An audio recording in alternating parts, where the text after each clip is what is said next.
আজকে আমি হটডগ বান তৈরি করব। আসসালামু আলাইকুম, আমন্ত্রণ রইল আজকের রেসিপিটি দেখার জন্য। আশা করছি কাছের দূরে সবাই অনেক বেশি ভালো আছেন। রেসিপি ভালো লাগলে লাইক কমেন্ট শেয়ার করে পাশে থাকতে পারেন এবং চ্যানেলটাকে সাবস্ক্রাইব করে নিতে পারেন। এখানে 1.5 কাপ পরিমাণ তরল দুধ নিয়ে নিলাম। 1.5 কাপ দুধের জন্য 1.5 চা চামচ পরিমাণ ইস্ট নিয়ে নিয়েছি আর 3 কাপ পরিমাণ ময়দা নিব। অর্থাৎ প্রতি 1 কাপ ময়দার জন্য আধা চা চামচ করে ইস্ট নিয়ে নেব। 1/4 কাপ পরিমাণ চিনি দিয়ে দিলাম এবং 1 চা চামচ পরিমাণ লবণ দিব, তবে লবণটা কিন্তু পরে দিতে হবে। ইস্টের সাথে চিনি মিশিয়ে এবং দুধ মিশিয়ে হালকা গরম দুধ নিয়েছিলাম। অবশ্যই কিন্তু হাত দিলে হালকা গরম অনুভূত হয় এরকম দুধই কিন্তু নিতে হবে এবং একটা ডিম দিয়ে দিলাম। স্প্যাচুলা দিয়ে নেড়ে নিলাম অথবা হ্যান্ড উইস্ক দিয়ে এভাবে ডিমটা নাড়িয়ে নিলাম। এখন 3 কাপ পরিমাণ ময়দা দিয়ে দেবো আর ময়দার সাথে তারপর আমি 1 চা চামচ পরিমাণ লবণ দিয়ে দেব।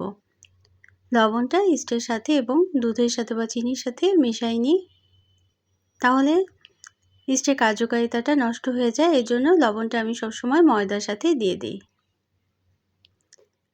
এখন এই মিশ্রণটা তৈরি করে নিতে হবে বা ডো তৈরি করে নিতে হবে। কিছুটা সময় নেড়ে চেড়ে মিশিয়ে নিলে একটা স্টিকি ডো তৈরি হবে। যে কোনো চিকেন বান, বার্গার বান কিংবা হটডগ বান এই রেসিপিতে তৈরি করে নিতে পারবেন। 10 থেকে 12টা বান আজকের এই রেসিপিতে তৈরি করে নেওয়া যাবে, অর্থাৎ 3 কাপ ময়দা থেকে আমি 12টা বান তৈরি করব। তো এখন 1 টেবিল চামচ পরিমাণ তেল দিয়ে দিলাম। হাতের সাথে যখন লেগে আসবে তখন হাতটা ভালোভাবে ধুয়ে নিতে হবে এবং তেল দিয়ে দিতে হবে। 1 টেবিল চামচ তেল দিয়ে আরও ভালোভাবে ময়ান দিয়ে নিতে হবে এবং সবার শেষে ময়ান দেওয়া হয়ে গেলে অবশ্যই কিন্তু 10 থেকে 15 মিনিট সময় নিয়ে আমি ময়ানটা দিয়ে নিয়েছিলাম অফ ক্যামেরাতে।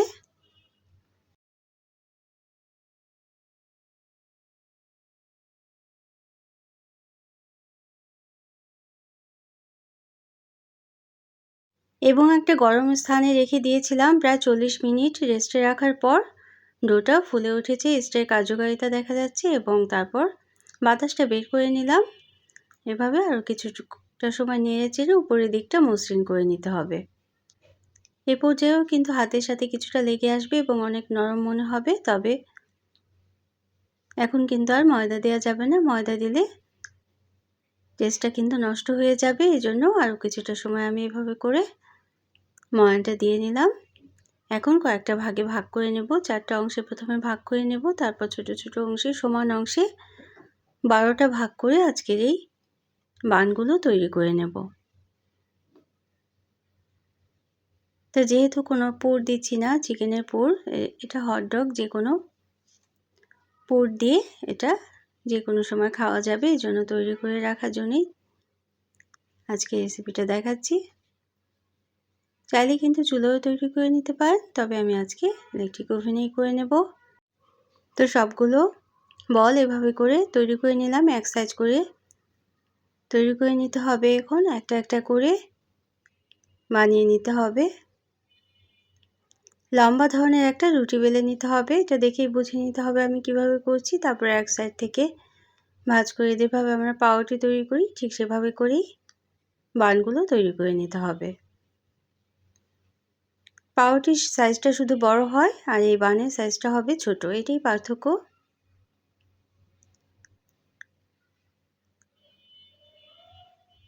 তো প্রতিটা বলের সাইজ আমি 70 গ্রাম করে নিয়েছি। তো লম্বাটে করে রুটিটা বেলে নিয়ে একদিক থেকে ভাঁজ করে করে নিতে হবে এবং মুড়ে দিতে হবে, তারপর একটা লম্বা শেপ তৈরি হবে। এভাবে করেই প্রতিটা হটডগ বান তৈরি করে নিতে হবে। এরকম হটডগ বান যদি ঘরে সংরক্ষণ করা থাকে তাহলে যে কোনো সময় বাচ্চাদের আবদার মেটানো যায়। বাচ্চারা কিন্তু অনেক সময় বাইরের বান খেতে চায়, তখন কিন্তু এভাবে তৈরি করা থাকলে সহজেই হটডগ বানটা তৈরি করে নেওয়া যায়। যে কোনো পুর দিয়ে, চিকেনের পুর দিয়ে কিংবা বিফ বা ডিমের পুর দিয়েও তৈরি করে নেওয়া যেতে পারে। তো এই পর্যন্ত যারা দেখলেন একটা লাইক দিতে ভুলে গিয়েছেন, অবশ্যই একটা লাইক দিয়ে দিতে পারেন। প্রয়োজনে কমেন্ট করতে পারেন এবং শেয়ার করতে পারেন ফ্রেন্ডস অ্যান্ড ফ্যামিলির সাথে। আর যারা প্রথম ভিজিট করছেন তারা চাইলে চ্যানেলটিকে সাবস্ক্রাইব করে বেল বাটনটাকে একটা প্রেস করে রাখবেন, তাহলে নোটিফিকেশন পেয়ে পরবর্তী রেসিপিগুলো কিন্তু দেখে নিতে পারবেন। তো এভাবে করে প্রত্যেকটা বান আমরা তৈরি করে নেব এবং বেকিং ট্রেতে বেকিং পেপার বিছিয়ে নিয়েছি। বেকিং ট্রেতে একটা একটা করে বানগুলো দিয়ে আমি 8টা বান প্রথমে বেক করে নেব। 8টা বান দেওয়ার পরে আরও 10 মিনিট রেস্টে রেখে দিতে হবে। এই রেস্টে রাখার বিষয়টা কিন্তু অবশ্যই খেয়াল করতে হবে, অর্থাৎ একবার আটাটা যখন ময়ান দিব তারপরে 40 মিনিট রেস্টে রেখে দিতে হবে এবং সবার শেষে বানগুলো তৈরি করার পরে বেকিং ট্রেতে রেখে 10 মিনিট রেস্টে রেখে দিলে এর প্রুফিংটা খুব সুন্দর হয়ে যায়, অর্থাৎ উপরের দিকটা খুব সুন্দর মসৃণ হয় এবং ফ্লাফি বান তৈরি করে নেওয়া যায়।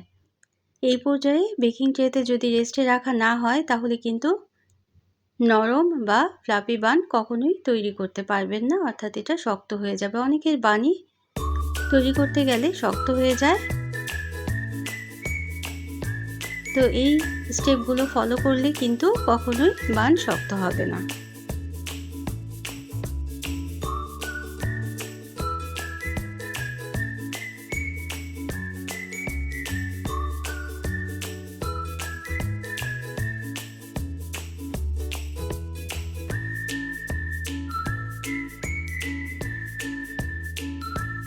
তো এভাবে করে 10 মিনিট রেস্টে রেখে দেব এবং তারপর আমরা বেক করতে চলে যাব। বেক করার জন্য ওভেনের 180 ডিগ্রি সেলসিয়াস তাপমাত্রায় 20 মিনিট বেক করে নেব এবং আপ ডাউন হিটটা অন করে নিয়েছিলাম আর 10 মিনিট প্রিহিট করে নিয়েছিলাম। তো বেক করার আগে অবশ্যই দুধ ব্রাশ করে দিয়েছি, আজকে কোনো ডিম ব্রাশ করিনি। ঘরে তৈরি যে কোনো খাবারই কিন্তু অনেক বেশি স্বাস্থ্যকর, বাইরে থেকে অস্বাস্থ্যকর খাবার না খেয়ে এভাবে কিন্তু ঘরেই তৈরি করে নিতে পারেন। যে কোনো বান যে কোনো সময় যে কোনো পুর দিয়ে এই বানটা প্রিপারেশন করে নিতে পারেন। তো আমি এখন নামিয়ে নিচ্ছি এবং গরম গরম পরিবেশন করতে কিন্তু অনেক বেশি ভালো লাগে। তো যারা এতটা সময় সাথে থাকলেন সবার জন্য রইল অনেক অনেক ভালোবাসা, অনেক অনেক শুভকামনা। অন্য কোনো দিন অন্য কোনো রেসিপি নিয়ে আসবো, সে পর্যন্ত thanks for watching. Allah Hafiz.